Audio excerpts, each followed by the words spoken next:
Nothing escalates the quality of our lives quite like learning to set boundaries. In a world constantly vying for our attention, our time, and our energy, learning when to say no might be one of the most powerful skills you can develop. Today, we're diving deep into 7 things you should always decline, not sometimes, not occasionally, but consistently. Because the truth is, your capacity to say no directly correlates with your ability to say yes to what truly matters.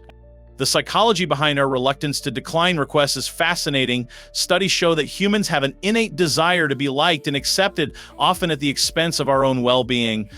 Dr. Vanessa Bones, a social psychologist at Cornell University, found that people consistently underestimate how difficult it is for others to say no to them. This creates a perfect storm where we feel pressured to agree to things we don't want to do, while simultaneously putting that same pressure on others without realizing it. Let's start with the first thing you should always decline: being guilt-tripped into anything. Guilt is a powerful emotional manipulator, and some people have mastered the art of wielding it. They might say things like, "After everything I've done for you," or "I guess I'll just do it myself then." These statements aren't innocent. They're calculated to make you feel bad enough to comply with their wishes. What makes guilt tripping particularly insidious is that it often comes from people we care about. A 2018 study in the Journal of Personality and Social Psychology found that we're more susceptible to guilt manipulation from close relationships than from strangers or acquaintances. This makes sense. We value these connections and don't want to damage them, but here's the reality: healthy relationships don't rely on emotional manipulation to function. When someone uses guilt to get their way, they're essentially saying your boundaries aren't as important as my desires. This creates an unhealthy power dynamic that erodes trust over time. Psychologist Dr. Susan Ford calls this emotional blackmail, using fear, obligation, and guilt to control another person's behavior. So how do you respond when someone tries to guilt trip you? First, recognize the pattern. Notice when someone's request comes packaged with implied consequences for declining. Then, acknowledge their request without accepting the guilt. You might say, "I understand this is important to you, but I'm not able to do that right now." The key is to remain firm without becoming defensive. Remember, you don't need to justify your boundaries to someone who's trying to bulldoze them. The second thing you should always say no to is anything that violates your core values. Your values are the internal compass that guides your decisions and actions. When you consistently act against them, you experience what psychologists call cognitive dissonance, a state of mental discomfort that arises when your actions contradict your beliefs. Consider this scenario: you value honesty, but your boss asks you to mislead a client about delivery timelines. Or you value family time, but your workplace culture rewards those who sacrifice evenings and weekends. These situations create inner conflict that can lead to anxiety, decreased job satisfaction, and even depression over time. Professor Jim Taylor from the University of San Francisco argues that living in alignment with your values isn't just a moral issue, it's a well-being issue.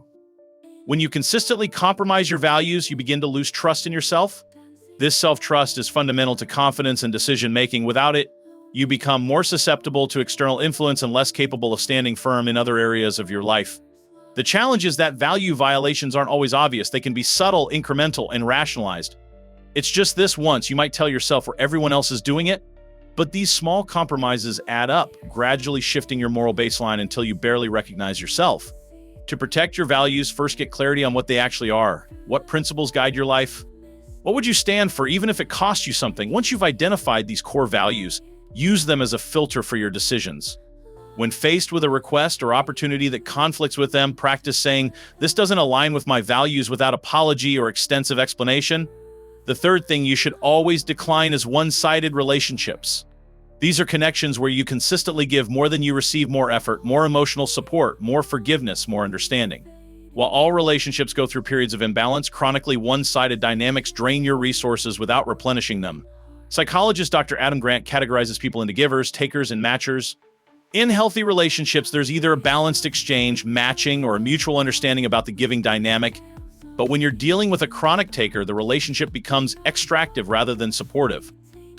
Signs of a one-sided relationship include feeling exhausted after interactions, noticing you're always the one to reach out, making excuses for the other person's behavior, or feeling like your needs are consistently overlooked. These dynamics aren't limited to romantic relationships. They can exist in friendships, family connections, and professional networks as well.